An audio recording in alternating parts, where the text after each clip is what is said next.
Hello student, welcome to Unacademy NEET. मैं हूं आपकी biology mentor doctor Pooja Vyas. आज का हमारा टॉपिक है किंगडम प्रोटिस्टा।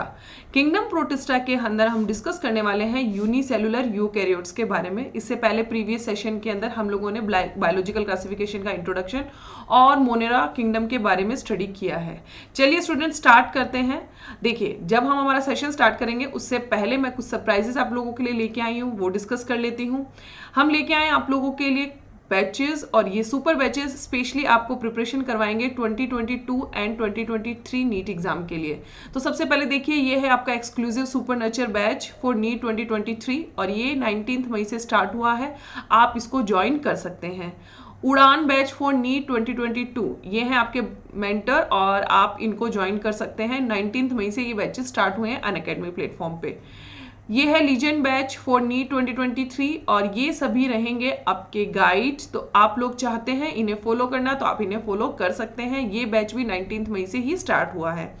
और अनअकैडमी लेके आई है टॉपर्स बैच फॉर नीट 2022 और जिसके अंदर ये सभी गाइड आपके पास में रहेंगे और आप इन मेंटर और इन टीचर से पढ़ सकते हैं। 19 मई से ये बैच भी स्टार्ट हुआ है। तो स्टूडेंट, अनअकैडमी लेके आती है हमेशा बेस्ट एजुकेटर आप लोगों के लिए। चलिए स्टूडेंट, इसी के साथ में हम लोग लेके आए आप लोगों के लिए बम्पर ऑफर, और वो ये है कि अगर आप अभी 12th मंथ का सब्सक्रिप्शन लेते हैं तो आपको 2 मंथ का सब्सक्रिप्शन फ्री मिलेगा टिल नीट 2022। अगर आप 24 मंथ का सब्सक्रिप्शन लेते हैं तो आपको 3 मंथ का सब्सक्रिप्शन मिलेगा फ्री टिल नीट 2023। तो स्टूडेंट, आप इसका बेनिफिट उठा सकते हैं। इसी के साथ में देखिए, एक और बम्पर हम ये बोल सकते हैं कि सरप्राइज है आप लोगों के लिए। वो क्या है? Unacademy combat. देखिए, ये वीकली स्कॉलरशिप टेस्ट है जिसके अंदर जो भी 3 विनर्स रहेंगे उनको 100% स्कॉलरशिप मिलेगा। और इसको अनलॉक करने के लिए आपको कोड जो है यूज करना है VYAS। ये हर संडे होगा, तो इसका बेनिफिट आपको उठाना चाहिए और अभी से फटाफट से जाके अपने आप को एनरोल कर लेना चाहिए। ठीक है स्टूडेंट्स, चलिए स्टार्ट करते हैं हमारा आज का सेशन प्रोटिस्टा किंगडम के बारे में। तो देखिए, प्रोटिस्ट जो हैं, अगर मैं इनके कैरेक्टरिस्टिक्स के बारे में बात करूं तो सबसे पहला और इंपॉर्टेंट कैरेक्टर जो रहेगा वो क्या रहेगा इनके लिए? ये यूनिसेलुलर यूकैरियोट्स होते हैं। देखिए, ये एक ऐसा कैरेक्टरिस्टिक फीचर है जो इनके लिए हम ये बोल सकते हैं कि फिक्स है, यानी इसमें जितने भी ऑर्गेनिज्म आ रहे हैं वो सभी यूनिसेलुलर हैं और उनकी सेल जो है वो यूकैरियोटिक सेल है, यानी कि ट्रू न्यूक्लियस उसके अंदर प्रेजेंट होगा। इसके अलावा जितने भी कैरेक्टरिस्टिक्स के बारे में हम प्रोटिस्ट के अंदर देखेंगे वहां पे हमें बहुत सारी वेरिएशन और डाइवर्सिटी देखने को मिलेगी। चाहे वो मोड ऑफ न्यूट्रिशन हो, यहाँ पे हमें हर तरह का मोड ऑफ न्यूट्रिशन देखने को मिलेगा। ये ऑटोट्रॉफिक भी है, डीकंपोजर भी है, होलोजोइक भी है। इसी के साथ में अगर हम बात करेंगे कि इनके हैबिटेट के बारे में, तो यहाँ पे हैबिटेट में भी हमें डाइवर्सिटी देखने को मिलेगी। ये टेरेस्ट्रियल फॉर्म भी मिलेंगे, हमें एक्वेटिक फॉर्म्स भी देखने को मिलेंगी, फ्रेश वाटर में भी प्रेजेंट होंगे, मरीन हैबिटेट में भी प्रेजेंट होंगे, स्टेगनेंट वाटर में भी ये प्रेजेंट होंगे। और इसी के साथ में अगर हम देखें तो ये होलोजोइक भी है, और अगर हम देखें तो ये पैरासिटिक भी होते हैं। तो इस तरीके से ये हमें कई तरह के हैबिटेट में देखने को मिलते हैं। तो यहाँ पर हम बोल सकते हैं कि इनके कैरेक्टर्स के अंदर में वेरिएशन देखने को मिलेगी और जितने भी ऑर्गेनिज्म इनमें आएंगे वो सभी प्लांट लाइक, एनिमल लाइक और फंजाई लाइक जो है ऑर्गेनिज्म होंगे, यानी कि इन कैरेक्टरिस्टिक्स में भी हमें वेरिएशन देखने को मिलेगी। एनिमल लाइक अगर कोई ऑर्गेनिज्म है तो इट मीन्स उसके अंदर सेल वॉल एब्सेंट होगी, और अगर एनिमल लाइक अगर कोई अगर ऑर्गेनिज्म है तो उनमें कॉन्ट्रेक्टाइल वैक्यूल प्रेजेंट होगी। अगर कोई प्लांट लाइक है तो उसके अंदर सेल वॉल प्रेजेंट होगी जो सेलुलोज की बनी होगी। अगर कोई फंगस लाइक अगर ऑर्गेनिज्म है तो ऑब्वियस है कि उसमें स्पोर फॉर्मेशन होता होगा, राइट। यानी सब तरह के फीचर्स हमें यहाँ देखने को मिलते हैं। तो डाइवर्सिटी वाइज हम बोलेंगे कि प्रोटिस्ट के अंदर बहुत सारी डाइवर्सिटी हमें देखने को मिलती है, बट एक कैरेक्टरिस्टिक जो है वो इनका फिक्स है। वो क्या है? वो है यूनिसेलुलर यूकैरियोटिक ऑर्गेनिज्म हैं ये सभी। ठीक है, तो all members are unicellular eukaryotes. तो मैंने यहाँ पे देखो ऑल लगाया है, इंपॉर्टेंट है ये, इसको मार्क कर लीजिए। ठीक है, चलिए नाउ क्वेश्चन इज कि प्रोटिस्टा वर्ड जो है वो किसने दिया? देखिए, 3 किंगडम क्लासिफिकेशन जब भी आया था तो अर्नेस्ट हैकेल ने प्रोटिस्ट किंगडम को यहाँ पर दिया, जिसमें प्रोटिस्ट के अंदर उन्होंने इंक्लूड कर दिए थे यूनिसेलुलर, हमें बोल रहे कि eukaryotic organism, prokaryotic organism, bacteria भी रखे, एल्गी भी रखा, फंजाई भी रखा। चूंकि वहां पे ड्रॉबैक्स थे, इस वजह से उस क्लासिफिकेशन को हम मानते नहीं है, बट फिर भी स्टिल अगर हम बात करें टर्म की, तो प्रोटिस्टा टर्म जो है या फिर ये जो किंगडम है, ये किसने हमें दिया? ये हमें अर्नेस्ट हैकेल ने दिया, राइट? तो ये इंपॉर्टेंट है, इसे भी आप मार्क करके रखेंगे। क्वेश्चन जिस तरीके से पूछा जाए उसी तरीके से उसका आंसर भी आपको पता होना चाहिए। चलिए, इसी के अलावा हम क्या कह रहे हैं कि ये जो है, ये किंगडम जो है, ये मोनेरा एंड यूकैरियोट्स के बीच का कनेक्ट लिंक है। अब लिंक क्यों है? क्योंकि दो जो मोनेरन्स हैं उनके अंदर हमने क्या देखा कि मोनेरन्स जो होते हैं वो यूनिसेलुलर फॉर्म है, वो कॉलोनी फॉर्म करते हैं, फिलामेंटस स्ट्रक्चर उनके अंदर प्रेजेंट होती है। तो इस तरीके से ये भी यूनिसेलुलर है, कॉलोनी फॉर्म करते हैं, फिलामेंटस जो है वो स्ट्रक्चर ये फॉर्म करते हैं, बट इनमें यूकैरियोटिक सेल प्रेजेंट होती है, न्यूक्लियस ट्रू होता है। यू का मतलब होता है ट्रू, तो ट्रू न्यूक्लियस इनके अंदर प्रेजेंट होता है, न्यूक्लियर मेम्ब्रेन इनके अंदर पाई जाती है। सो इस वजह से हम इसको क्या बोलते हैं? लिंक बोलते हैं बिटवीन मोनेरा एंड जो हमारे हायर जितने भी यूकैरियोट्स हैं उनके बीच में, ठीक है? चलिए, now the protist are ancestor of all multicellular eukaryotes. तो एंसेस्टर कैसे हुए ये, किस तरीके से? क्योंकि इनके अंदर हम बोल रहे हैं कि यूकैरियोटिक कैरेक्टरिस्टिक्स हैं सारे, ठीक है, बट ये यूनिसेलुलर फॉर्म है, यानी कि plant like, animal like and fungus like ये ऑर्गेनिज्म है, और इन्हीं से हम बोलते हैं इवोल्यूट होके हायर जो हमारे एनिमल्स हैं, प्लांट्स हैं, और जो हमारी फंजाई है वो डेवलप हुई होगी, ऐसा हम मानते हैं, राइट? इसी वजह से हम इनको एंसेस्टर बोलेंगे, सभी जितने भी मल्टीसेलुलर यूकैरियोट्स हैं उनका।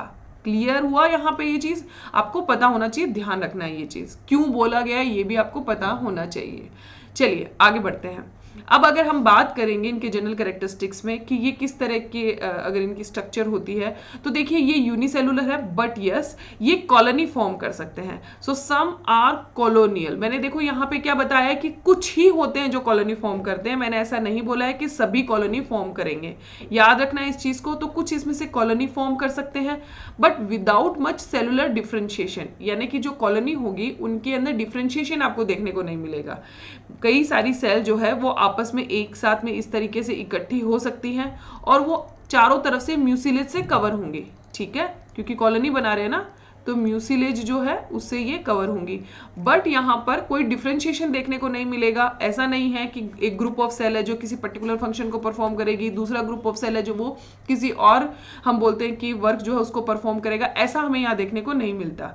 अब देखिए, जब हम फंजाई के बारे में डिस्कस कर रहे थे, जब आर.एच. व्हिटेकर ने क्लासिफिकेशन दिया, तो वहां पे हमने फंजाई के लिए क्या बोला कि उनमें लूज टिश्यूज होते हैं। रीजन, क्योंकि उनमें क्या होता है, उनका जो माइसीलियम होता है, उनका जो थ्रेड होता है, तो उनके थ्रेड के अंदर क्या कंडीशन होती है कि उसमें से कभी कभी कुछ ऐसी फंजाई होती है जिसका कुछ पार्ट जो होता है वो रिप्रोडक्टिव हो जाता है, यानी रिप्रोडक्टिव स्ट्रक्चर को फॉर्म कर लेता है, और कुछ वेजिटेटिव ही रह जाता है। तो इस तरीके से उनके अंदर टिश्यू जैसा कंडीशन हमें देखने को मिलती है, राइट?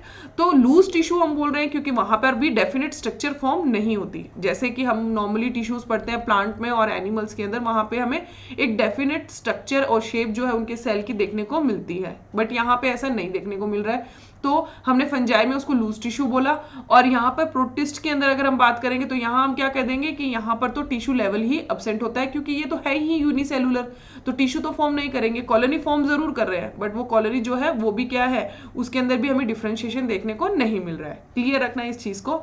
तो organisation at tissue level is absent, tissue level नहीं होगा। तो किस तरह का ऑर्गेनाइजेशन है ये? सेलुलर लेवल ऑफ ऑर्गेनाइजेशन हमें देखने को मिल रहा है, किसमें? प्रोटिस्ट के अंदर। Clear? Now next, mostly aquatic organism. देखिए मैंने क्या बोला है कि ये मोस्टली एक्वेटिक है, इसका मतलब इनमें अनदर फॉर्म जो है वो भी प्रेजेंट होती है, या ये टेरेस्ट्रियल भी होंगे, ये पैरासिटिक भी होंगे, ठीक है? तो ये चीज आपको पता होनी चाहिए, ध्यान रखिए। तो मोस्टली एक्वेटिक ऑर्गेनिज्म है, क्योंकि देखिए इनमें जो फोटोसिंथेटिक जो हम प्लांट लाइक हम बोलेंगे, एल्गी जो हम पढ़ेंगे, डायटम्स है, डेस्मिड्स है, डाइनोफ्लेजिलेट्स है, ये सभी वाटर के अंदर प्रेजेंट होते हैं, ये सभी एक्वेटिक फॉर्म होती है, राइट? तो मोस्टली हम ये बोल रहे हैं कि एक्वेटिक ऑर्गेनिज्म इसके अंदर आएंगे। चलिए, now another character, membrane bounded organelles and ATS type of cytoplasmic ribosome is present. देखिए ये कैरेक्टरिस्टिक तो वैसे भी हमें डिस्कस करने की रिक्वायरमेंट नहीं है, क्यों? क्योंकि ये कैरेक्टर तो हमारा यूकैरियोटिक सेल बोलते ही सारे कैरेक्टर आ जाते हैं। यूकैरियोटिक सेल कौन सी सेल होती है? वो सेल जिसके अंदर न्यूक्लियर मेम्ब्रेन जो है वो क्या होती है? प्रेजेंट होती है, जिसमें membrane bounded organelles, mitochondria, Golgi body, endoplasmic reticulum क्या होते हैं? प्रेजेंट होते हैं, क्योंकि ये सभी मेम्ब्रेन से सराउंडेड ऑर्गेनेल्स हैं, तो ये सभी इनमें पाए जाएंगे। इसके साथ में इनके पास में राइबोसोम प्रेजेंट होते हैं, दोनों ही तरह के, 70S भी होता है और 80S भी होता है। ये ऑलरेडी मैंने पहले भी डिस्कस किया है आपके साथ में। 70S यहाँ पे ऑर्गेनेल्स के अंदर प्रेजेंट होंगे, जैसे कि माइटोकॉन्ड्रिया है तो उसमें प्रेजेंट होगा, और प्लांट लाइक अगर प्लास्टिड प्रेजेंट है तो उसके अंदर भी प्रेजेंट होता है, राइट। तो यहाँ पे हम ये बोल रहे हैं कि यहाँ पे 70S टाइप ऑफ राइबोसोम हमें देखने को मिलेगा, बट वो माइटोकॉन्ड्रिया के अंदर है। वहीं पे हम बोल रहे हैं 80S इनका साइटोप्लाज्म में प्रेजेंट होगा। मोनेरा के अंदर, प्रोकैरियोट के अंदर हमने क्या डिस्कस किया कि उनके अंदर उनके साइटोप्लाज्म में 70S type of ribosome present होता है। यहाँ पे किस तरह का है? 80S type of ribosome present है। क्लियर? तो ये तो कैरेक्टर किसके हो गए? यूकैरियोटिक सेल के कैरेक्टर हो गए। तो ये वही कैरेक्टर यहाँ पे हमने मेंशन किए हैं, प्रोटिस्ट में भी प्रेजेंट होंगे, क्योंकि ये तो है ही यूनिसेलुलर। चलिए, नाउ अगर cell wall is made up by cellulose. देखिए यहां पर एक चीज रखिए, यहां पे आप इफ लिख सकते हैं, if cell wall is present. अब यहां पे कंडीशन क्या आएगी? If cell wall is present. इस कंडीशन के अंदर हम क्या बोल रहे हैं कि वो सेलुलोज की बनी होगी, क्योंकि देखो यहां पर क्या है, सभी में सेल वॉल प्रेजेंट नहीं है, कुछ मेंबर में ही सेल वॉल प्रेजेंट है। जो प्लांट लाइक होंगे उनमें सेल वॉल प्रेजेंट होगी, और वो बनी किसकी होगी? सेलुलोज की बनी होगी। हाँ, उसमें सेलुलोज के अलावा कुछ और हम बोलते हैं कि मोलिक्यूल्स का डिपोजिशन हमें देखने को मिल सकता है, जैसे हमें सिलिका का डिपोजिशन देखने को मिल सकता है, पेक्टिन का डिपोजिशन देखने को मिल सकता है, राइट। तो सेल वॉल जो है वो केवल प्लांट लाइक जो ऑर्गेनिज्म होंगे उनमें प्रेजेंट होगी, और जब प्रेजेंट होगी तो किसकी बनी होगी? सेलुलोज की बनी होगी। तो ये प्रोटिस्ट के जनरल कैरेक्टरिस्टिक्स है जिनको आपको ध्यान से पढ़ना है। चलिए आगे बढ़ते हैं।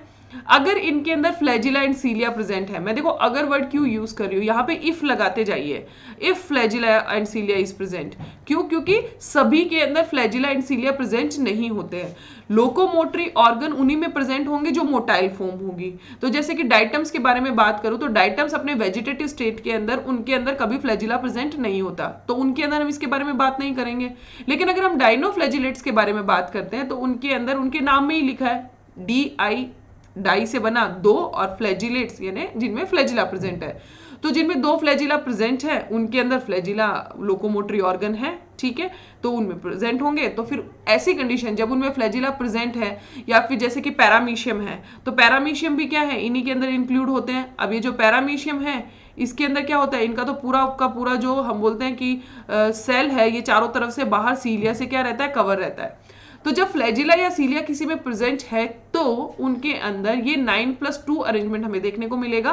किसका? ट्यूबुलिन प्रोटीन का। ये 9+2 अरेंजमेंट क्या होता है कि जब आप फ्लैजिला को कट करते हो TS सेक्शन, तो इस तरीके से आपको ट्यूब्यूल्स जो हैं वो मिलती है कहाँ पे? Peripherally located. उनका नंबर कितना होगा? 9, और जबकि 2 जो है वो सेंट्रली लोकेटेड आपको ट्यूब्यूल देखने को मिलेगी, राइट। तो इस तरीके से 9+2 अरेंजमेंट हमें देखने को मिलता है फ्लैजिला एंड सीलिया के अंदर, और ये यूकैरियोटिक फ्लैजिला एंड सीलिया का कैरेक्टर है। तो ये यूकैरियोटिक सेल है, तो उनमें अगर प्रेजेंट होगा तो यही अरेंजमेंट देखने को मिलेगा। क्लियर हुआ? चलिए, नाउ मूवमेंट के बारे में बात करें तो ये किस तरह का मूवमेंट करते हैं। तो देखो ये सूडोपोडियल मूवमेंट कर सकते हैं, ठीक है, हम क्या बोल रहे हैं? ये सूडोपोडियल मूवमेंट कर सकते हैं, ये फ्लैजिलर मूवमेंट कर सकते हैं, और ये सीलियरी मूवमेंट कर सकते हैं। अब कैसे हुआ अगर इसके बारे में डिस्कस करें तो हम क्या बोल रहे हैं कि इनके अंदर एनिमल लाइक ऑर्गेनिज्म भी आ रहे हैं, और वो कौन से हैं? वो है प्रोटोजोआ, ठीक है। तो प्रोटोजोआ इनके अंदर आते हैं। प्रोटोजोआ के अंदर फ्लैजिलेट्स भी हैं, ठीक है, तो उनके अंदर फ्लैजिला के थ्रू मूवमेंट होगा। अगर जैसे पैरामीशियम उसमें प्रेजेंट है तो पैरामीशियम के अंदर सीलिया प्रेजेंट होता है, तो सीलिया के साथ मूवमेंट करेंगे। और अगर यहाँ पे देखिए अमीबा है तो अमीबा के अंदर क्या होते हैं? अमीबा के अंदर सूडोपोडिया प्रेजेंट होते हैं, ठीक है, फॉल्स फिट जिसको हम बोलते हैं। तो फॉल्स फिट जब इनमें प्रेजेंट है तो ये सूडोपोडिया के थ्रू क्या करेंगे? मूवमेंट करेंगे। तो मूवमेंट इसमें किसी भी तरीके का हो सकता है। याद रखिए जिनके अंदर हम बोल रहे हैं लोकोमोशन के लोकोमोटरी ऑर्गन प्रेजेंट नहीं है, तो इट मीन्स ऐसी कुछ फॉर्म्स होंगी तो फिर वो वाटर करंट के साथ पैसिवली मूव करेंगे। करेगी। जैसे कि डाइटम्स के अंदर हमने बोला कि उनकी वेजिटेटिव जो स्टेज होती है उसके अंदर उनमें फ्लैजिला नहीं होते, लोकोमोटरी ऑर्गन नहीं है, तो वो मूवमेंट कैसे करेगी? तो वो वाटर करंट के साथ मूवमेंट करेगी, फ्रीली मूव करेगी, पैसिवली मूव करेगी, किसी तरह का एनर्जी यूज ही नहीं करेगी, राइट। तो इस तरीके से मूवमेंट इनके अंदर प्रेजेंट होता है। नाउ नेक्स्ट, सीलियरी मूवमेंट जो है वो इनके अंदर किस तरह का होता है? सीलियरी मूवमेंट जो है वो इनके अंदर फास्ट होता है। अब देखो ये तो आपके पास में डिफरेंस हो गया फ्लैजिला एंड सीलिया के बीच में। तो फ्लैजिला एंड सीलिया के बीच में सबसे पहला तो डिफरेंस क्या आ जाता है कि जो फ्लैजिला है वो कैसे होते हैं? साइज में लॉन्ग, ठीक है, जबकि जो सीलिया होते हैं वो साइज में कैसे होते हैं? शॉर्ट, छोटे होते हैं। फ्लैजिला जो होते हैं उनका नंबर हमेशा क्या होता है? कम होता है, ठीक है। तो हम बोलते हैं लो क्वांटिटी में या फिर स्मॉल क्वांटिटी में इनका नंबर क्या होता है? कम होता है। तो नंबर जो है इनका हमेशा क्या होता है? हमें कम देखने को मिलता है। मैं एरो से बता देती हूँ, ठीक है, ये एरो मैंने इस तरह से लगाया, तो इसका मतलब इनका नंबर क्या होगा? फ्लैजिला का कम होता है। जबकि सीलिया के अगर हम बात करें इनके नंबर की, तो ये इनका नंबर क्या होता है? हमेशा ये फ्लैजिला के कंपेरेटिवली ज्यादा हमें देखने को मिलते हैं। अब पैरामीशियम में देखो कितने सारे हैं, जबकि अगर मैं यहाँ पे ट्रिप्नोसोमा बनाऊंगी तो ट्रिप्नोसोमा के अंदर क्या है? ये ट्रिप्नोसोमा है, ठीक है, इस तरीके से ट्रिप्नोसोमा है। और ट्रिप्नोसोमा के अंदर क्या होता है? एक सिंगल इस तरीके से फ्लैजिला जो है प्रेजेंट होता है, ये अनड्यूलेटेड मेम्ब्रेन जो है वो फॉर्म करते हैं, ठीक है। तो एक सिंगल फ्लैजिला है तो नंबर जो है उनका कम है। और अगर मूवमेंट की बात करें तो जो फ्लैजिलर मूवमेंट होता है वो कैसा होता है? वो स्लो होता है, जबकि सीलियरी मूवमेंट जो होता है वो किस तरह का होता है? फास्ट होता है। तो इस तरीके से फ्लैजिला एंड सीलिया के अंदर डिफरेंस आप कर सकते हो। तो उसी बेसिस पे हम क्या बोल रहे हैं? सीलियरी मूवमेंट अगर होता है किसी में तो वो फास्ट होगा, ठीक है। चलिए, नाउ मोड ऑफ न्यूट्रिशन किस तरीके का है? मोड ऑफ न्यूट्रिशन के बारे में अगर बात करें तो ये holozoic and holophytic type of nutrition जो है शो करते हैं। होलोजोइक का मतलब क्या हुआ? अगर कोई एनिमल सेल है तो वो क्या करेगी? फूड का सबसे पहले इंजेशन करेगी, फूड को अंदर लेगी, ठीक है। तो जैसे मान लीजिए ये अमीबा ही है, तो इस अमीबा के अंदर क्या है? यहाँ पे ये जब क्या होगा? फूड आएगा तो ये फूड को सूडोपोडिया के थ्रू क्या करेंगी? अंदर की तरफ लेंगी। तो इसको हम क्या कहते हैं? फूड को अंदर लेने को आप इंजेशन बोल सकते हो। और चूंकि अमीबा सेल जो है वो इस तरह के सॉलिड फूड को अंदर ले रही है तो उसको हम क्या बोलते हैं? एंडोसाइटोसिस भी बोलते हैं, ठीक है। तो ये क्या है? एंडोसाइटोसिस। तो एंडोसाइटोसिस प्रोसेस के थ्रू उसने क्या किया? फूड को अंदर ले लिया, क्लियर। अंदर जाने के बाद फिर वहां पे उसका क्या होगा? फूड का सेल के अंदर उसके जब वो साइटोप्लाज्म में पहुंचेगा तो वहां पर क्या होगा? वैक्यूल फॉर्म कर लेगा और वहां पर वो क्या करेंगे? डाइजेशन करेंगे। देन जो डाइजेस्टेड फूड है उसका एसिमिलेशन होगा और अनडाइजेस्टेड फूड को क्या कर दिया जाएगा? इजेशन कर दिया जाएगा। तो होलोजोइक का मतलब होता है जब भी हम फूड को पूरा क्या करते हैं? अंदर की तरफ लेते हैं, उसको उसका इंजेशन करते हैं। और होलोफाइटिक का मतलब क्या हुआ? होलोफाइटिक का मतलब ये हुआ कि जहां पर फूड अपने आप खुद से बनाया जा रहा है, यानी कि ऑटोट्रॉफिक मोड जो है वो शो किया जाता है, उसको हम बोलते हैं होलोफाइटिक। तो होलोजोइक एंड होलोफाइटिक दोनों तरह के मोड शो कर रहे हैं। और यहाँ पे एक और वेराइटी हमें देखने को मिल रही है, यूग्लिना।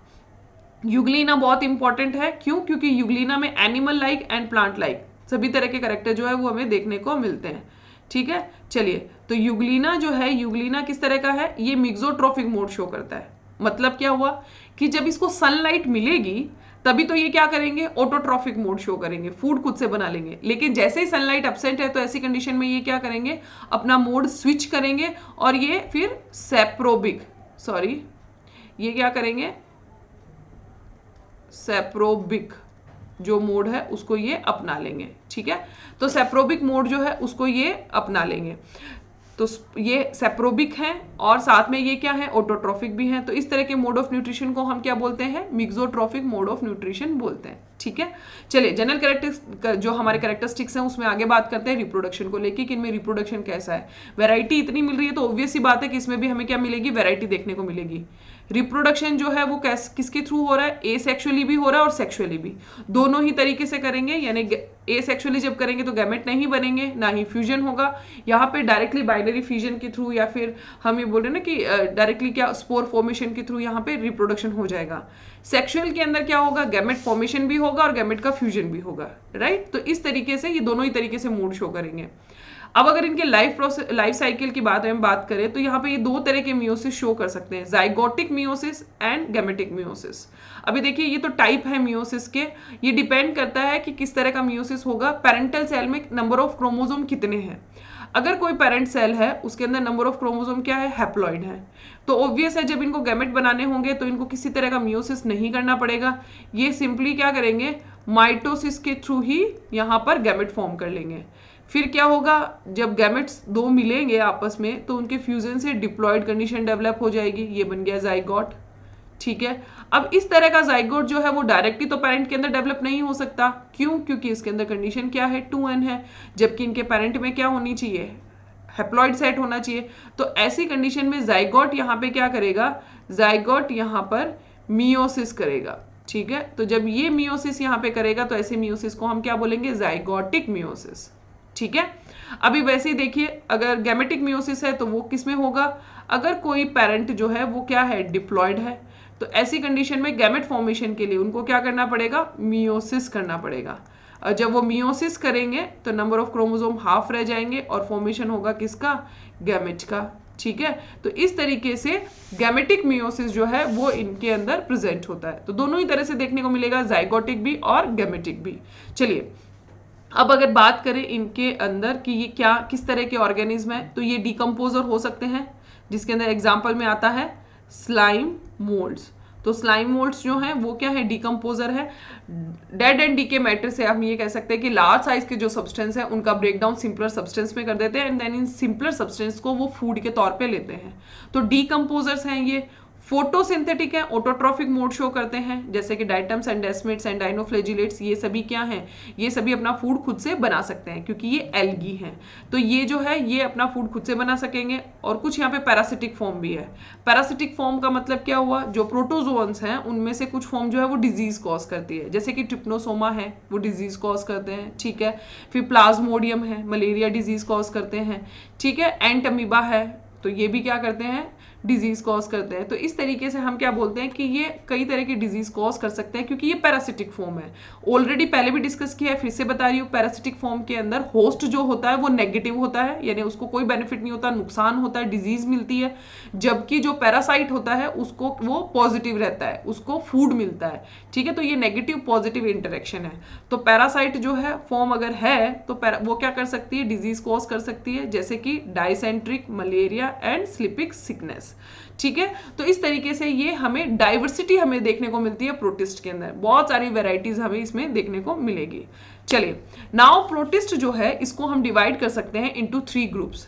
क्वेश्चन ये आया कि प्रोटिस्ट को हमने डिवाइड किया किस बेसिस पे, तो प्रोटिस्ट को हम जो है वो डिवाइड करते हैं on the basis of mode of nutrition, कि किस तरह का ये न्यूट्रिशन जो है वो लेते हैं। तो देखिए, प्रोटिस्ट जो है वो ऑटोट्रॉफिक या फिर फोटोसिंथेटिक प्रोटिस्ट हो सकते हैं, जो अपना फूड खुद से बनाएंगे, वो ऑटोट्रॉफ्स में आएंगे। राइट, इसमें एग्जांपल में कौन कौन आता है, एक तो डाइनोफ्लेजिलेट्स आते हैं, एक डाइटम्स आते हैं और एक यूग्लिनोइड्स होते हैं। यूग्लिनोइड अपना जो मोड है वो स्विच कर सकते हैं, बट यस, जब सनलाइट रहेगी तब तक वो क्या करेंगे, फोटोसिंथेसिस ही करेंगे क्योंकि उनके पास में पिगमेंट प्रेजेंट है। नेक्स्ट जो आता है वो आते हैं कंज्यूमर, डीकम्पोजर प्रोटिस्ट भी हम इनको बोल सकते हैं क्योंकि ये लार्ज सब्सटेंस जो है उनका ब्रेक डाउन करवाने में हेल्प करते हैं। तो आप ये बोल सकते हो जब इकोसिस्टम होता है तो उसके अंदर आप देखो, जब ये वो फूड चेन बनती है तो फूड चेन में सबसे पहले प्रोड्यूसर आते हैं। तो प्रोड्यूसर में आपके कौन आ जाएंगे, यही आपके फोटोसिंथेटिक प्रोटिस्ट आ जाएंगे जो फूड जो है खुद से बनाएंगे। वहीं सबसे एंड के अंदर कौन आते हैं, डीकम्पोजर आते हैं, जो लार्ज जो सब्सटेंस है उनका ब्रेक डाउन करवा के स्मॉलर सब्सटेंस में क्या करते हैं, उसको तोड़ देते हैं। और ये जो स्मॉलर सब्सटेंस में जब टूट जाते हैं तो देन फिर क्या होता है कि आपका यहाँ पे हम ये बोलते हैं जो चेन है या फिर साइकिल है, फिर वो दोबारा से शुरू से घूमने लगता है। राइट, तो उनका वो क्या करते हैं, एज ए फूड उनको ले लेते हैं। ठीक है, तो डीकम्पोजर जो है वो हम बोलते हैं कि इनको हम कंज्यूमर कहेंगे, इनको हम डीकम्पोजर कहेंगे क्योंकि ये डीकम्पोज कर देते हैं। राइट, इनमें कौन आते हैं, स्लाइम मोल्ड्स आते हैं। स्लाइम मोल्ड्स जो है फिर इसके 2 टाइप हो सकते हैं, सेलुलर या फिर ए सेलुलर। तो यहाँ एग्जाम्पल के अंदर हमने दोनों ही तरह के टाइप को मेंशन किया है, सेलुलर स्लाइम मोल्ड्स भी और ए सेलुलर स्लाइम मोल्ड्स को भी। ठीक है, क्लियर। नेक्स्ट जो आते हैं वो आते हैं प्रोटोजोन्स। तो ये प्रोटोजोन्स लिखिए या फिर इनको हम होलोजोइक मोड भी बोल सकते हैं। ठीक है, तो ये होलोजोइक मोड शो करते हैं। इनमें हमारे पास में एग्जांपल में है सार्कोडिन्स, जूफ्लेजिलेट्स, स्पोरोजोन्स एंड सिलिएट्स। सार्कोडिन्स में आते हैं अमीबा, जिनमें लोकोमोटरी ऑर्गन सूडोपोडिया है। ये एक्चुअल में आगे जो प्रोटोजोन्स हैं इनको डिवाइड किया गया है on the basis of their locomotory organ, कि किस तरह का उनके अंदर लोकोमोटरी ऑर्गन प्रेजेंट है। जू फ्लैजिलेट्स नाम में ही पता है कि इनके अंदर क्या प्रेजेंट है, फ्लैजिला प्रेजेंट है। स्पोरोजोन्स के अंदर स्पोर फॉर्म होते हैं बट इसमें किसी तरह का लोकोमोटरी ऑर्गन प्रेजेंट नहीं होता। ठीक है, यानी कि यहाँ पे हम बोलेंगे एब्सेंट है। और जो सिलिएटेड है इनके अंदर सीलिया लोकोमोटरी ऑर्गन होगा। क्लियर। तो इसी बेसिस पे हमने प्रोटिस्ट को 3 पार्ट में डिवाइड किया, ऑटोट्रॉफ्स, हमारे decomposers and holozoic mode, right. और फिर उसके फर्दर जो है एग्जाम्पल भी हम लोगों ने यहाँ मेंशन कर दिए, 1 बाय 1 हम उन सभी को डिस्कस करेंगे। चलिए आगे बढ़ते हैं। सबसे पहले आ जाते हैं हमारे फोटोसिंथेटिक प्रोटिस्ट। फोटोसिंथेटिक जो प्रोटिस्ट हैं, अगर इनके बारे में बात करें तो इनको हम प्रोटिस्टियन एल्गी भी कहते हैं। प्रोटिस्टियन एल्गी क्यों बोला, क्योंकि देखो एक तो इनके पास में एल्गी की तरह क्या है कि ये इनमें सेल वॉल जो है वो प्रेजेंट होती है, ठीक है। और सेल वॉल जो प्रेजेंट है वो किसकी बनी है, वो सेल्यूलोज की बनी है। फिर ये क्या कर रहे हैं, ये फोटोसिंथेसिस कर रहे हैं, ठीक है। और फोटोसिंथेसिस करने के लिए इनके पास में कौन प्रेजेंट है, क्लोरोफिल ए प्रेजेंट है जो प्लांट लाइक है, ठीक है। ये यूनिसेलुलर फॉर्म है, एक्वेटिक होती हैं, वाटर के अंदर प्रेजेंट होती है। तो इनके कैरेक्टरिस्टिक्स जो है वो एल्गी से मैच करते हुए हैं, तो दैट्स वाई हम इनको क्या बोलते हैं, प्रोटिस्टियन एल्गी बोलते हैं। क्लियर। चलिए आगे बढ़ते हैं। सबसे पहला हमारा जो एग्जाम्पल इसके अंदर आएगा वो आएंगे डायटम्स, आप ये बोल सकते हो डायटम्स एंड डेस्मिड्स, हम उनके बारे में यहाँ पे पढ़ेंगे। क्राइजोफाइट्स, चलिए पढ़ते हैं। तो डायटम्स जो हैं इनको हम क्या बोलते हैं, जनरल कैरेक्टर में देखेंगे, डायटम्स जो है इनको हम गोल्डन ब्राउन फोटोसिंथेटिक प्रोटिस्ट भी बोलते हैं। गोल्डन ब्राउन क्यों बोला, क्योंकि इनका कलर इसी तरीके का होता है, तो इस वजह से हम इनको गोल्डन ब्राउन फोटोसिंथेटिक प्रोटिस्ट बोलेंगे। ये क्राइजोफाइट्स हैं। क्राइजोफाइट्स जो हैं एक्चुअली सबसे पहले जब क्लासिफिकेशन किया जा रहा था तो इनको 11 जो हम बोलते हैं ना कि कुछ क्लासेस के अंदर डिवाइड किया गया, तो क्राइजोफाइट्स भी उनमें से एक थी जिसमें डायटम्स एंड डेस्मिड्स को रखा गया। बाद में क्या हुआ कि और क्लासिफिकेशन हुआ, बढ़ा किंगडम क्लासिफिकेशन, एंड देन हमने जब प्रोटिस्ट हमको मिल गए तो वहां पर हमने क्या किया, जो यूनिसेलुलर एल्गी जो थी उसको उठा के हमने प्रोटिस्ट के अंदर प्लेस कर दिया, ठीक है। तो इस वजह से अभी क्राइजोफाइट्स जो है वो यहाँ पे आ जाते हैं। पर ये जो क्राइजोफाइट इनके ग्रुप का नेम दिया गया है, ये जब हम एल्गी को क्लासीफाई करते हैं तो उस बेसिस पे यहाँ पे इसका ग्रुप का नेम दिया गया है, ठीक है। तो ये क्राइजोफाइट्स भी हैं। अब इनके हैबिटेट के बारे में बात करें तो इनका हैबिटेट कैसा होता है, ये एक्वेटिक भी होते हैं और टेरेस्ट्रियल भी हैं, ठीक है, इसीलिए हमने बोला मोस्टली एक्वेटिक।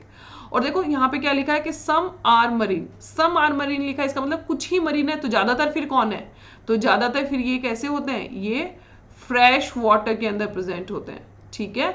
तो ये मेनली फ्रेश वाटर एल्गी है और कुछ फॉर्म इनकी हमें मरीन एनवायरनमेंट में हैबिटेट में भी देखने को मिलेगी। चलिए नाउ अगर हम इनके स्ट्रक्चर की बात करें तो बेसिकली ये क्या है, यूनिसेलुलर है, डायटम्स यूनिसेलुलर होते हैं, ठीक है, but may form pseudo filament and colony. Already मैंने बताया था कि यूनिसेलुलर है बट ये फिलामेंटस स्ट्रक्चर या फिर कॉलोनी को फॉर्म कर सकते हैं और ये कॉलोनी चारों तरफ से म्यूसिलेज से कवर्ड रहती है। इनके पास में फ्लैजिला जो है वो नहीं पाए जाते, लेकिन फ्लैजिला एक्सेप्ट इन रिप्रोडक्टिव स्टेज। मैंने क्या बोला, अब यहाँ पे स्टेटमेंट बन सकता है कि डायटम्स के बारे में हम क्या बोलेंगे कि क्या इनकी पूरी थ्रू आउट द लाइफ आपको फ्लैजिला एब्सेंट देखने को मिलता है, तो मैं बोलूंगी नहीं। इनके अंदर फ्लैजिला, इनके हम बोलते हैं वेजिटेटिव स्टेज जो होती है उस वेजिटेटिव स्टेज के अंदर एब्सेंट होता है, बट रिप्रोडक्टिव स्टेज के अंदर फ्लैजिला जो है वो प्रेजेंट हो सकते हैं, ठीक है। तो कंडीशन आपको ध्यान में रखनी है।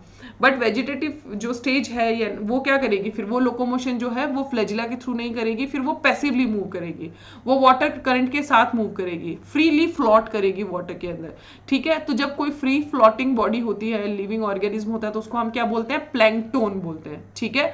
और यहाँ पे हम इसको फाइटोप्लैंकटोन बोलेंगे क्योंकि ये प्लांट लाइक ऑर्गेनिज्म है ना, ये प्लांट जैसे ऑर्गेनिज्म है, एल्गी है ये, तो इनको हमने क्या बोला है, ये फाइटोप्लैंकटोन्स होते हैं, फ्रीली फ्लोट करते हैं, ठीक है। अब due to presence of light weight lipids they remain float on water surface. बिल्कुल वाटर सरफेस पे ये क्यों फ्लोट करते रहते हैं, क्योंकि इनके अंदर, इनकी जो सेल मेम्ब्रेन के अंदर जो लिपिड प्रेजेंट होता है वो किस तरह का होता है, वो लिपिड जो है वो लाइट वेट होता है, और लाइट वेट होने की वजह से बॉयंसी मेंटेन रहती है और आसानी से ये क्या होते हैं, वाटर करंट के साथ में तैरने लगते हैं, राइट। तो ये फाइटोप्लैंकटोन है, याद रखना है। चलिए नाउ अगर हम बात करें इनकी सेल वॉल की, सेल वॉल बहुत इंपॉर्टेंट है इनके अंदर, डायटम्स के अंदर भी, जब हम फोटोसिंथेटिक प्रोटिस्ट करेंगे उनमें, उनके अंदर सेल वॉल इंपॉर्टेंट है। सेलुलोज की तो बनी है, ठीक है, एल्गी है ये, हम इसको प्रोटिस्टियन एल्गी बोल रहे हैं, तो सेलुलोज की सेल वॉल है, बट इसके अंदर इनमें सिलिका प्रेजेंट होता है, और ये जो सिलिका की जो प्रेजेंट, आप ये बोल सकते हो कि ट्रांसपेरेंट सिलिशियस शेल फॉर्म करते हैं ये, और इस शेल को हम क्या बोलेंगे, फ्रस्टूले। तो अगर मैं डायटम बनाती हूँ कि मैंने डायटम बनाया, तो उस डायटम के ऊपर क्या होगा, एक कवरिंग प्रेजेंट होगी। अगर मैंने, चलिए डायटम्स मैंने बना दिया, ठीक है, तो इसके ऊपर जो कवरिंग प्रेजेंट है, जो सेल वॉल प्रेजेंट है, वो सेल वॉल जो है वो किसकी बनी है, वो सेल वॉल बनी है आपके सेलुलोज की और प्लस सिलिका की, और जिसको हम क्या बोलते हैं, फ्रस्टुले। ठीक है, ये आपको ध्यान रखना है, फ्रस्ट्रेशन से याद रह जाएगा, फ्रस्टुले। ठीक है, तो फ्रस्टुले हम उसको बोलेंगे। नाउ इनमें सिमेट्री किस तरह की होती है, तो ये दो तरह की सिमेट्री शो कर सकते हैं, बायलेटरल भी और रेडियल भी। बायलेटरल सिमेट्री का मतलब क्या होता है कि अगर आप किसी भी ऑर्गेनिज्म को उसके सेंटर से या सेंट्रल एक्सिस से कट करते हैं, हमारे पास में ऐसा सिर्फ एक सिंगल प्लेन होता है जिसमें हम उसको क्या कर सकते हैं, दो इक्वल हाफ के अंदर डिवाइड कर सकते हैं, उसको बायलेटरल सिमेट्री बोलेंगे। जैसे कि हमारे अंदर होती है, हमारे सेंटर से होते हैं सिर्फ एक ही एक्सिस है जिसमें कट करो तो हमारा लेफ्ट एंड राइट पोर्शन जो है वो हमें मिलता है। तो इस तरह का जो हमें बायलेटरल सिमेट्री देखने को मिलती है किसके अंदर, नेविक्यूला के अंदर। तो नेविक्यूला भी क्राइजोफाइट्स के अंदर आ रहे हैं। रेडियल सिमेट्री का मतलब क्या हुआ कि हमारे पास में सेंट्रल एक्सिस से होते हुए कई सारे ऐसे प्लेन हैं कि हमें दो इक्वल हाफ मिल सके, तो उसको हम रेडियल सिमेट्री बोलेंगे। ठीक है, तो सेंट्रल एक्सिस से होते हुए हमारे पास में कई ऐसे प्लेन हैं कि हम ऑर्गेनिज्म को दो इक्वल हाफ के अंदर डिवाइड कर सकते हैं, उसे हम क्या बोलते हैं, रेडियल सिमेट्री। और रेडियल सिमेट्री हमें किसमें देखने को मिलती है, मेलोसीरा के अंदर। ठीक है, तो मेलोसीरा जो है उसमें रेडियल सिमेट्री पाई जाती है, ये भी क्राइजोफाइट है, तो इंपॉर्टेंट है, याद रखिए। चलिए, तो सेल वॉल का कैरेक्टर आपको मेन इसमें ध्यान रखना है। सेल वॉल जो होती है उसके अंदर दो हाफ होते हैं। ठीक है, अब ये देखिए, मैं दो हाफ है उनको कुछ इस तरीके से बना देती हूँ, ये एक हाफ है, ठीक है, और ये जो है ये दूसरा हाफ है। अब बोलोगे ऐसे क्यों बनाया, क्योंकि ये सोप बॉक्स लाइक होता है। साबुनदानी आपके घर में बाथरूम में रखी होगी जिसमें नीचे की तरफ एक, हम बोलते हैं कि उसका पार्ट होता है, एक हाफ होता है जिसपे आप सोप को रखते हो, और फिर एक उसका क्या होता है, लिड होता है, ढक्कन होता है जिसको आप उसको कवर कर देते हो, राइट। तो उसी तरह का हमें जो सेल की जो स्ट्रक्चर है सेल वॉल की वो देखने को मिलती है कुछ इसी तरीके से, राइट। आपको शो हो रहा होगा, कुछ इस तरीके से प्रेजेंट होता है। अब देखिए, जो ढक्कन है उसको हम क्या बोल देंगे, जो अपर कवर है उसको हम बोलेंगे एपिथीका, और जो नीचे का लोअर कवर है उसको हम क्या बोलेंगे, हाइपोथीका। ठीक है, तो इस तरह का स्ट्रक्चर हमें देखने को मिलता है सेल वॉल के अंदर, किसके अंदर, क्राइजोफाइट्स के अंदर। ठीक है, ये याद रखना है। तो इनका जो है हमें दो हाफ हमें देखने को मिल रहे हैं, एपिथीका एंड हाइपोथीका। चलिए आगे बढ़ते हैं। तो डायटम्स जो होते हैं उनमें हम क्या बोल रहे हैं कि डायटम्स जो हैं ये सोप बॉक्स लाइक होते हैं। ये देखो आपको स्ट्रक्चर में नजर आ रहा होगा, ये सोप बॉक्स लाइक है। ये अपर कवर जो है इसको हमने क्या बोला है, एपिथीका, ये है एपिथीका, और ये जो नीचे वाला है इसको हमने क्या बोला है, हाइपोथीका। ठीक है, अब न्यूक्लियस जो है वो इनके सेंट्रल वैक्यूल के अंदर प्रेजेंट होता है। तो मैं इसका देखो स्ट्रक्चर अगर कुछ बताऊं आपको तो इस तरीके से देखिए कि अगर मैंने ये बनाया डायटम, राइट, ये मैंने डायटम बनाया, तो इसके अंदर क्या है, सेंट्रली लोकेटेड आपको क्या देखने को मिलती है, वैक्यूल देखने को मिलती है। ये सेंट्रली लोकेटेड वैक्यूल है। तो जो साइटोप्लाज्म होता है वो कुछ इस तरीके से अंदर की तरफ फैला होता है, और जिसके थ्रू क्या होता है, न्यूक्लियस यहाँ पे सेंटर के अंदर प्रेजेंट रहता है। तो साइटोप्लाज्म तो क्या है, इनका पेरिफेरली लोकेटेड होता है, यो। तो इस तरह से ये लार्ज साइज की वैक्यूल के अंदर सेंटर के अंदर कौन होता है, न्यूक्लियस प्रेजेंट होता है। तो nucleus lies in the central vacuole. Clear. चलिए, मोड ऑफ न्यूट्रिशन कैसा है, होलोफाइटिक है, फूड अपना खुद से बना रहे हैं, फोटोसिंथेटिक है। अब पिगमेंट्स ध्यान रखना है, प्लांट लाइक पिगमेंट है इनमें, इंपॉर्टेंट पिगमेंट है। क्लोरोफिल ए इनमें प्रेजेंट होता है, क्लोरोफिल सी इनके अंदर प्रेजेंट होता है, बीटा कैरोटीन यहाँ पे इसमें प्रेजेंट है। ठीक है, तो ये आपको ध्यान रखना है, क्लोरोफिल ए भी है, क्लोरोफिल सी भी है, और बीटा कैरोटीन्स है। इसके अलावा कुछ स्पेशलाइज कैरोटेनॉइड्स भी होते हैं। अब देखो हमने इनको क्या बोला था, गोल्डन ब्राउन। अब गोल्डन ब्राउन क्यों बोला, क्योंकि इनमें स्पेशलाइज पिगमेंट्स हमें देखने को मिलते हैं, जैसे कि फ्यूकोजेंथिन है, और कुछ जेंथोफिल है जैसे कि डायटोजेंथिन और डायएडिनोजेंथिन, जिनकी वजह से ये गोल्डन ब्राउन कलर के नजर आ रहे हैं। ये सभी पिगमेंट जब प्रेजेंट है तो कुछ स्पेशलाइज्ड पिगमेंट इनमें प्रेजेंट होते हैं। तो जेंथोफिल है कौन से, डायटोजेंथिन एंड डायएडिनोजेंथिन टाइप के कुछ कैरोटिनॉइड्स हैं जिसको जिनके अंदर क्या होता है, हम ये बोलते हैं फ्यूकोजेंथिन जो है वो प्रेजेंट होता है। तो कैरोटिनॉइड्स, स्पेशलाइज्ड कैरोटिनॉइड्स इनमें पाए जाते हैं, जिसकी वजह से इनके अलग अलग कलर होते हैं, राइट। तो गोल्डन ब्राउन जो है वो एल्गी है ये। क्लियर। तो डाइटम्स जो है फोटोसिंथेसिस कर रहे हैं, plant like chlorophyll a, c and beta carotenoid इनके अंदर पिगमेंट प्रेजेंट है। अब फोटोसिंथेसिस तो कर लिया, फोटोसिंथेसिस करने के बाद में जब ये फूड बनाएंगे तो वो फूड किस फॉर्म में स्टोर होगा, ये बहुत इंपॉर्टेंट है। ये आप यहाँ पर भी पढ़िए, और इसके साथ में जब हम लोग प्लांट किंगडम के अंदर एल्गी पढ़ेंगे वहां पे हम Rhodophyceae, Phaeophyceae and Chlorophyceae 3 group के बारे में पढ़ेंगे। तो वहां पर भी हम क्या करेंगे, उनका जो फूड मटीरियल है, रिजर्व फूड मटीरियल है, उसके बारे में स्टडी करेंगे, राइट। तो सेम चीज है, हम लोग लोग यहीं से स्टार्ट करते हैं क्योंकि ये भी एल्गी का ही टाइप है। तो इनमें फूड जो स्टोर है वो किस फॉर्म में होता है? तो देखो हमने पहले साइनोबैक्टीरिया किया था, साइनोबैक्टीरिया भी ब्लू ग्रीन एल्गी है, उनके अंदर फूड स्टोर हो रहा था। आपको पता है स्टोरेज ग्रेन्यूल प्रेजेंट थी, प्रोटीन स्टोर करने के लिए, फैट स्टोर करने के लिए, फॉस्फेट को स्टोर करने के लिए, ये सभी हम लोगों ने वहां देखा।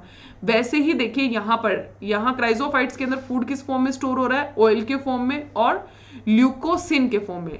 ल्यूकोसिन बोलिए या फिर आप इसको क्राइजोलेमिनेरिन बोलिए, एक ही बात है, ठीक है। ये एक तरह का पॉलीसेकेराइड होता है। तो ऑयल एंड पॉलीसेकेराइड के फॉर्म के अंदर ये फूड को क्या करते हैं? स्टोर करते हैं। इसके अलावा इनमें वोल्यूटिन ग्रेन्यूल्स होती हैं, जिसके अंदर क्या होता है? पॉलीमेटाफॉस्फेट ग्रेन्यूल्स हैं। फॉस्फेट बॉन्ड सबसे ज्यादा एनर्जी रिलीज करता है, ठीक है। तो यहाँ पर वो फॉस्फेट स्टोर हो रहा है, जब एनर्जी चाहिए होगी तो वो बॉन्ड टूटेंगे तो एनर्जी मिलेगी, तो फूड हो गया ना ये इनका। तो रिजर्व फूड मटेरियल क्या है इनका? ऑयल है, पॉलीसेकेराइड है जिसका नाम है ल्यूकोसिन या फिर क्राइजोलेमिनेरिन। वोल्यूटिन ग्रेन्यूल्स भी इनमें पाई जाती है। साइनोबैक्टीरिया में भी हमने पढ़ा, वहां पर भी वोल्यूटिन ग्रेन्यूल्स प्रेजेंट होती है, ठीक है। चलिए, दे आर मेन, अभी देखो फोटोसिंथेसिस कर रहे हैं, फूड स्टोर कर रहे हैं, तो हम क्या बोल रहे हैं कि they are main producer of ocean. Maximum जब हम बात करते हैं अर्थ के ऊपर जो सनलाइट आ रही है उसमें से 50% ऑफ सनलाइट जो है वो एब्जॉर्ब कर ली जाती है by the diatoms and they form maximum amount of, हम बोल सकते हैं कि फूड। तो ये हम बोल सकते हैं चीफ प्रोड्यूसर्स में से एक आते हैं डाइटम्स। तो they are main producer of ocean, याद रखिए इंपॉर्टेंट है, यहां से स्टेटमेंट बनता ही बनता है। चलिए, तो they are main producer of ocean, important one. इसके अलावा देखिए मूवमेंट के बारे में बात करें, हमने बोला फ्लैजिला तो इनके पास में है ही नहीं, तो मूवमेंट कैसे करेंगे? तो ये मूवमेंट करते हैं म्यूसिलेज प्रोपल्शन। म्यूसिलेज प्रोपल्शन क्या हुआ? जब इन्होंने कॉलोनी फॉर्म करी या फिलामेंट स्यूडो फिलामेंट फॉर्म किया तो वो म्यूसिलेज से कवर है चारों तरफ से। अब वाटर करंट के साथ में वो म्यूसिलेज का जो हम बोलते हैं ना कि एक ग्रुप सा बन गया है, म्यूसिलेज ने उसको कवर करके सेल का एक ग्रुप जो बनाया है वो भी वाटर के साथ में क्या होगा? उसकी सरफेस पे फ्रीली फ्लोट करने लगेगा, तो जिसको हम क्या बोलते हैं? म्यूसिलेज प्रोपल्शन, ठीक है। तो ये म्यूसिलेज प्रोपल्शन के थ्रू मूवमेंट करते हैं। नाउ नेक्स्ट, इकोनॉमिकली अगर हम देखें तो ये बहुत इंपॉर्टेंट है क्योंकि they are very good indicator of water pollution. जहां पर भी वाटर पोल्यूशन होगा वहां पे डाइटम्स जो है वो सर्वाइव नहीं कर सकते, उनका नंबर जो है गिरने लगता है, ठीक है। ये फ्रेश वाटर में प्रेजेंट है और ये हम बोल रहे हैं कि डर्टी अगर वाटर होगा तो उस कंडीशन में इनकी जो ग्रोथ है वो रुक जाएगी। तो ये गुड पॉल्यूशन इंडिकेटर होते हैं। जहां डाइटम्स हमें कम देखने को मिलेंगे समझ जाएंगे पानी यहाँ पर क्या है? गंदा है, ठीक है। चलिए आगे बढ़ते हैं। नाउ बात करते हैं रिप्रोडक्शन की। तो रिप्रोडक्शन डाइटम्स में किस तरीके से होता है? तो देखो ये एसेक्सुअली सेक्सुअली दोनों ही तरीके से रिप्रोडक्शन करेंगे। जब एसेक्सुअली रिप्रोडक्शन करेंगे तो किससे करेंगे? ये बाइनरी फिजन से। बहुत कॉमन मोड है बाइनरी फिजन। एक सिंगल पेरेंटल सेल दो स्प्लिट करके दो पेरेंट बोलते हैं प्रोजेनी सेल के अंदर डिवाइड हो जाती है। बट यहाँ हमें देखो इनकी सेल वॉल में थोड़ा सा डिफरेंस देखने को मिलेगा। क्यों? क्योंकि देखो ये इनकी पेरेंट सेल है, ठीक है। ये अपर वाला जो लेयर है इसको हमने एपिथीका बोला है और ये नीचे वाले को हमने हाइपोथीका बोला है। अब जब बाइनरी फिजन होगा तो ऑब्वियसली है कि ये स्प्लिट किया सेल, यहाँ से इस तरीके से स्प्लिट किया, तो इसमें क्या होगा? एक प्रोजेनी के अंदर तो एपिथीका चली जाएगी और दूसरी प्रोजेनी के अंदर हाइपोथीका चली जाएगी। और जब जो नई प्रोजेनी होगी उसके अंदर जो भी सेल वॉल का पार्ट आया है उसका दूसरा पार्ट नया बनेगा। तो जैसे मान लो कि ये फर्स्ट प्रोजेनी थी, इसमें एपिथीका गई तो इसके पास में हाइपोथीका जो है ये जो है न्यूली फॉर्म है, ये एकदम पूरी नई तरीके से बन गई है। और दूसरी अगर प्रोजेनी में देखें, क्योंकि इसके अंदर हाइपोथीका गई है तो इसके अंदर जो एपिथीका है वो क्या हुई है? नई बन गई है, न्यूली फॉर्म है। अब देखो फर्दर जब ये प्रोजेनी भी आगे डिवाइड करेगी तो सेम कंडीशन ही होगी कि सेल वॉल जो है वो इक्वली डिवाइड हो जाती है। यानी कि जब डॉटर सेल फॉर्म होती है तो उसके अंदर क्या होता है कि हमेशा सेल वॉल के अंदर उसका हाफ पार्ट जो होता है वो पेरेंटल सेल का ही क्या होता है? रह जाता है। तो यहाँ पे देखिए during binary fission 1/2 of the cell wall is retain by each of the daughter cell formed. The half of the cell wall is secreted afresh, नया जो है वो सिक्रेट किया जाता है। क्लियर हुआ यहाँ पे? तो इस तरीके से ये बाइनरी फिजन करते हैं डाइटम्स। नाउ समटाइम कभी कभी ऐसा भी होता है कि ये रेस्टिंग स्पोर फॉर्म करते हैं और उन स्पोर को हम बोलते हैं स्टेटोस्पोर। अनफेवरेबल कंडीशन है, रिप्रोडक्शन नहीं करना है, नंबर इंक्रीज नहीं हो रहे हैं, अपने आप को बचाने के लिए रेस्टिंग स्टेज के अंदर चले जाते हैं और जब फेवरेबल एनवायरनमेंट आएगा फिर से ये क्या करेंगे? फ्लोरिश करेंगे। तो ऐसे स्पोर्स को हम क्या बोलते हैं यहाँ पे? स्टेटोस्पोर। तो ये स्टेटोस्पोर जो है उनको फॉर्म कर सकते हैं, ठीक है। चलिए now next, they reproduce sexually also, sexual reproduction करते हैं। और सेक्सुअल रिप्रोडक्शन कैसे करते हैं ये इंपॉर्टेंट है। ये आइसोगेमी टू ऊगेमी करते हैं, यानी कि ये आइसो भी करेंगे, ठीक है, आइसो भी करेंगे, अन आइसोगेमी जो है उस तरीके से भी करेंगे, और ऊगेमी भी करेंगे। अब देखो इन तीनों टर्म के बारे में आपको पता होना चाहिए। सबसे पहले है आइसोगेमी, ठीक है। आइसो वर्ड का मतलब होता है सेम, सिमिलर। जब सेम गैमेट फॉर्म होते हैं, गैमी आ गया ना, सेम गैमेट्स का फ्यूजन होता है, सेम जो गैमेट्स हैं उनका क्या हो रहा है, फ्यूजन हो रहा है, तो इसको हम क्या बोलेंगे, आइसोगेमी। दिखने में एक समान होंगे, साइज में सिमिलर हैं।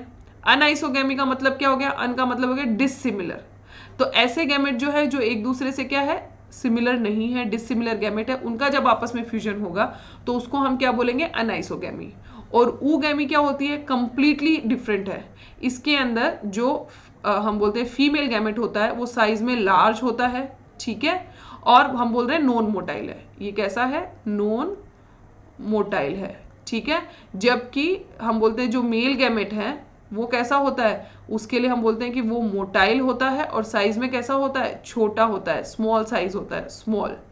तो इस तरीके से ऐसे जब दो गैमेट्स आपस में क्या होते हैं, फ्यूज करते हैं, तो उसको हम क्या बोलते हैं, ऊगैमी।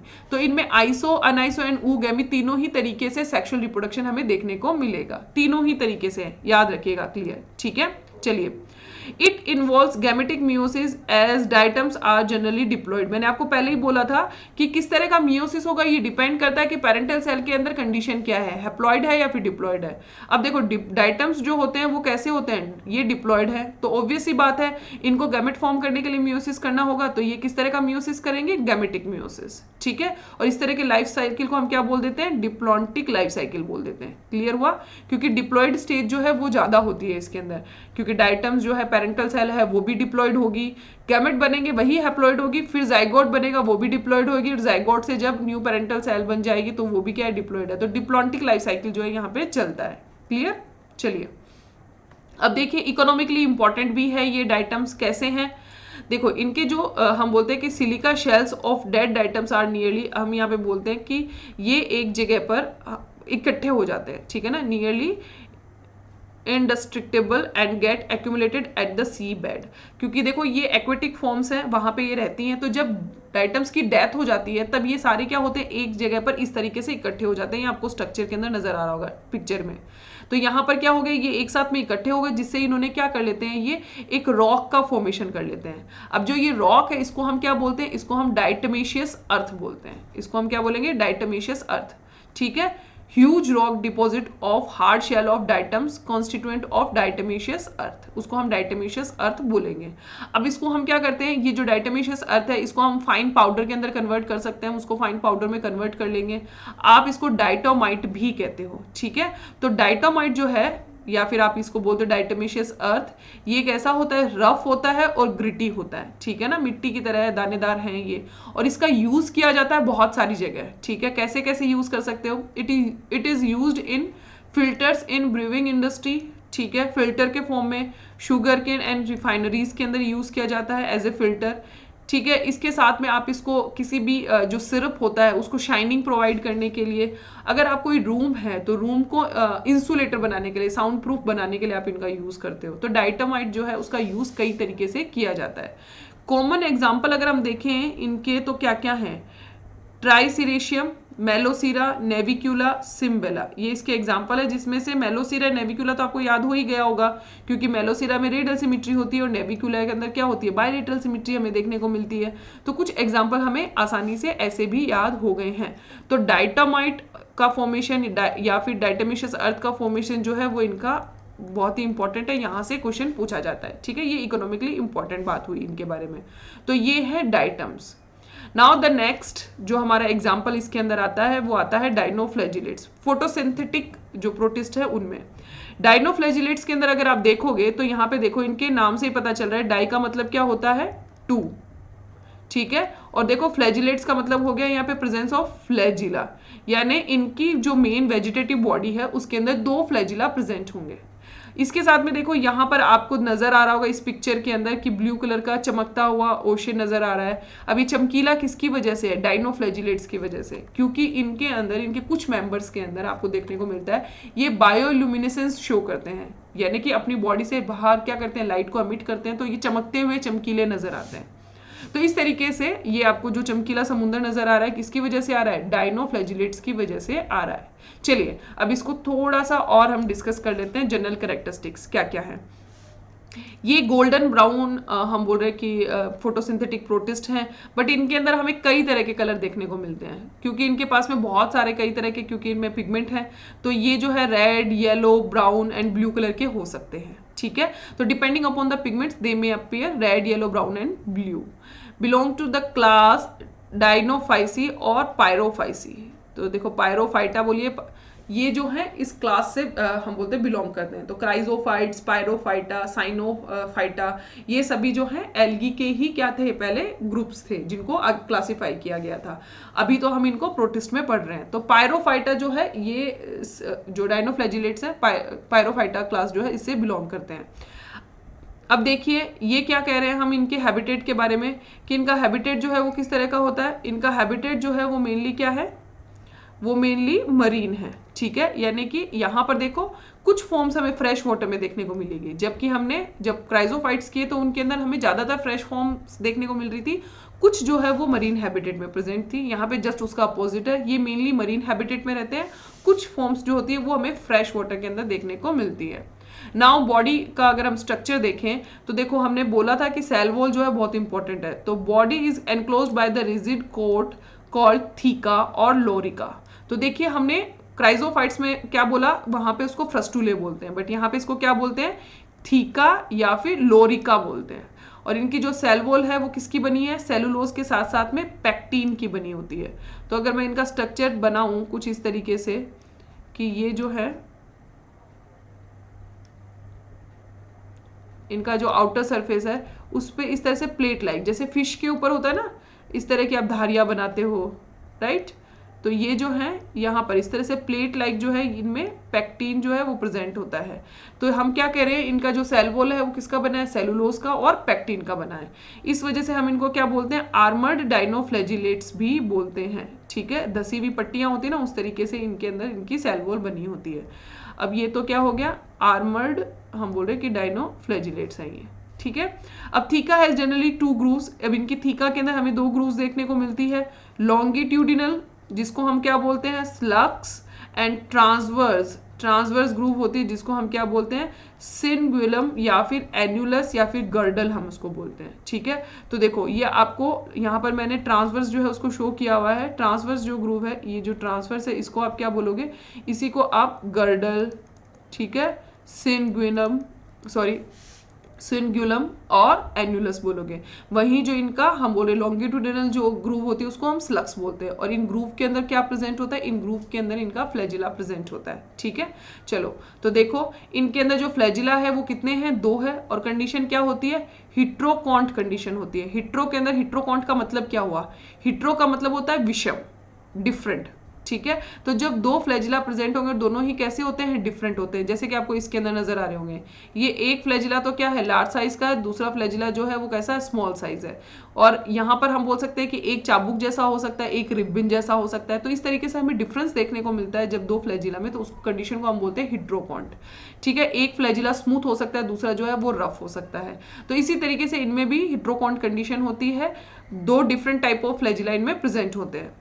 अब जो लॉन्गिट्यूडिनल जो फ्लैजिलम है वो कैसा होता है, वो नैरो होता है, स्मूथ होता है।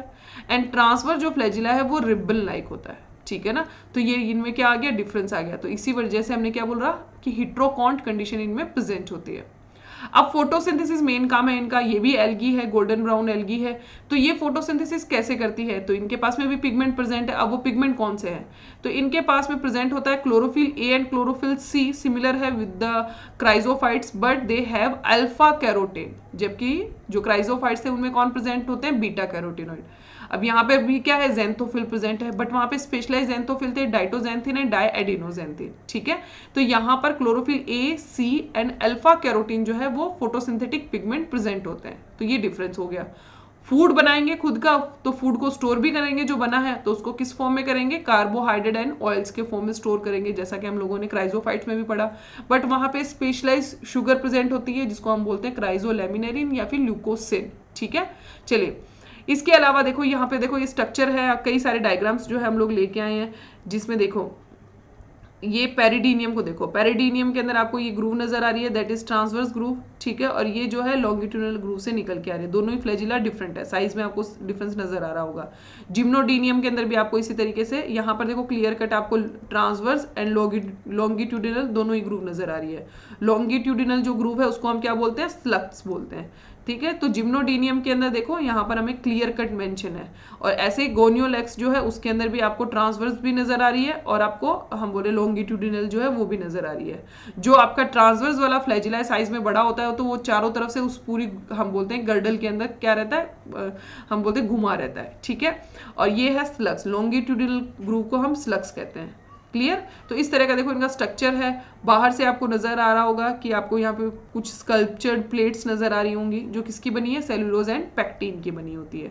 चलिए इसके अलावा देखो इनकी सेल अगर देखें तो सेल जो होती है, सेल के बारे में बात करें तो मीजोकैरियोन टाइप जो है सेल ऑर्गेनाइजेशन हम बोल रहे हैं कि इनमें प्रेजेंट होता है।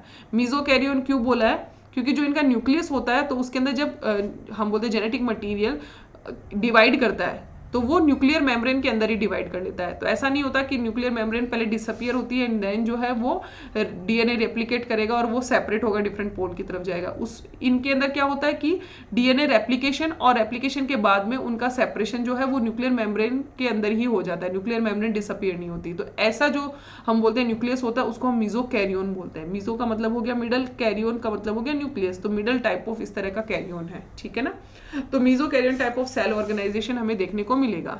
नॉन कॉन्ट्रेक्टाइल वैक्यूल इनमें प्रेजेंट होती है। देखो कॉन्ट्रेक्टाइल वैक्यूल की प्रेजेंस तो एनिमल सेल का कैरेक्टर है, इनके पास में कैसी है, नॉन कॉन्ट्रेक्टाइल वैक्यूल जो है वो प्रेजेंट होती है, जिसको हम क्या बोलते हैं, प्यूस्यूले बोलते हैं।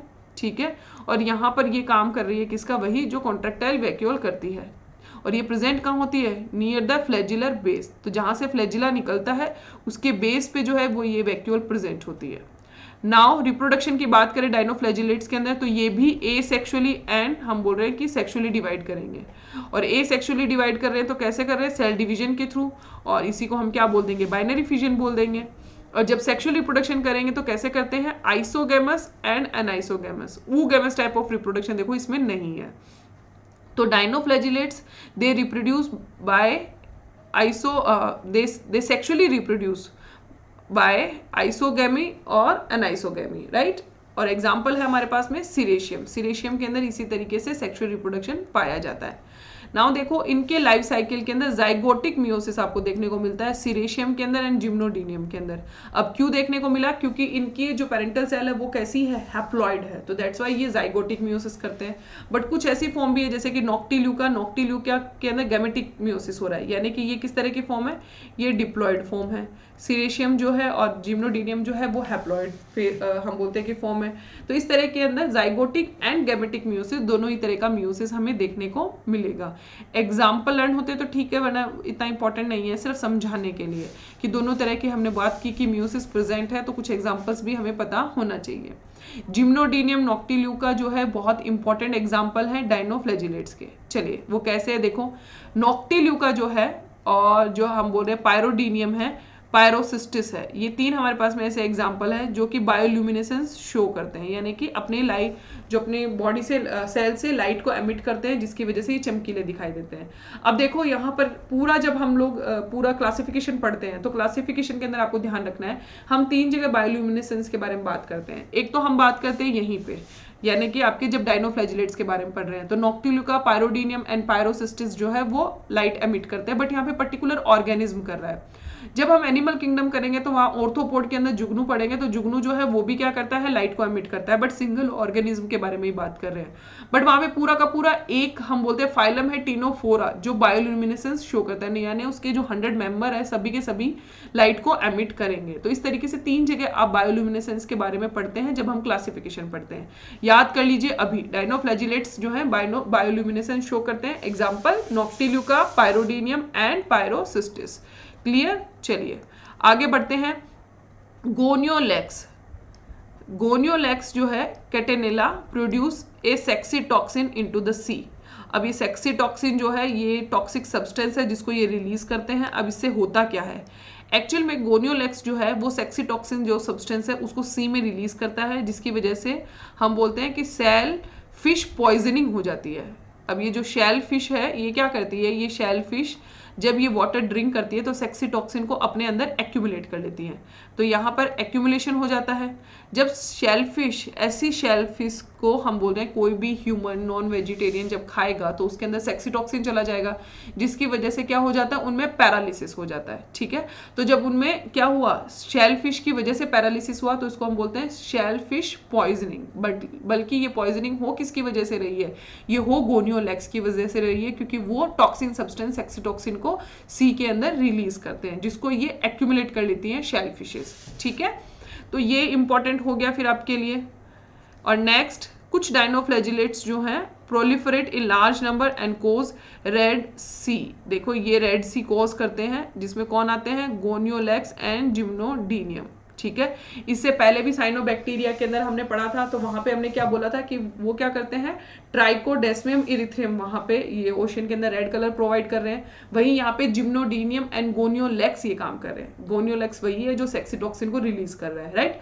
तो जिम्नोडीनियम एंड गोनियोलैक्स जो है वो रेड हम बोल रहे हैं कि सी है उसको कॉज कर रहे हैं, और ये यहाँ पे इंपॉर्टेंट है। तो यहाँ पर जो है ना इंपॉर्टेंस इसलिए क्योंकि कंपैरेटिवली साइनोबैक्टीरिया के साथ में पूछ लिया जाता है कि कौन से ऐसे ऑर्गेनिज्म है, कौन सा ग्रुप है जो कि रेड कलर जो है प्रोवाइड करता है सी को। ठीक है, तो गोनियोलैक्स एंड जिम्नोडीनियम उसके एग्जाम्पल है। क्लियर हुआ, तो ये कुछ अनदर पॉइंट थे डायनोफ्लैजिलेट्स के जिसको हम लोगों ने डिस्कस किया है। तो सिंपली ये सभी एल्गी है, फोटोसिंथेसिस करती है, और हमें बोल रहे हैं कि ये इकोनॉमिकली भी हमारे लिए क्या है, इंपॉर्टेंट है। ठीक है, चलिए, तो आज के लिए इस सेशन के अंदर हम सिर्फ यही दोनों एग्जांपल्स जो है उसको डिस्कस करेंगे। यूग्लिना को हम स्लाइमोड्स के साथ में, और हम बोलते हैं प्रोटोजोन्स है उसको हम हमारे नेक्स्ट सेशन के अंदर डिस्कस करेंगे। तो आज का हमारा ये सेशन कैसा लगा आपको, ये मुझे बताना है कमेंट सेक्शन में लिख के। अगर पसंद आता है तो लाइक भी करना है, और प्लीज स्टूडेंट ज्यादा से ज्यादा नंबर ऑफ स्टूडेंट के साथ में शेयर कीजिए सेशन के बारे में। अभी रिकॉर्डेड है, बहुत जल्दी हम लाइव सेशन लेने वाले हैं, और हमारा चैनल सब्सक्राइब नहीं किया तो फटाफट से जाइए सब्सक्राइब कीजिए, राइट। तो thank you for the joining my session, bye bye, all the best, and तब तक के लिए stay fit and stay healthy. अपना ध्यान रखिए, अपनी फैमिली का ध्यान रखिए। ठीक है, बाय बाय।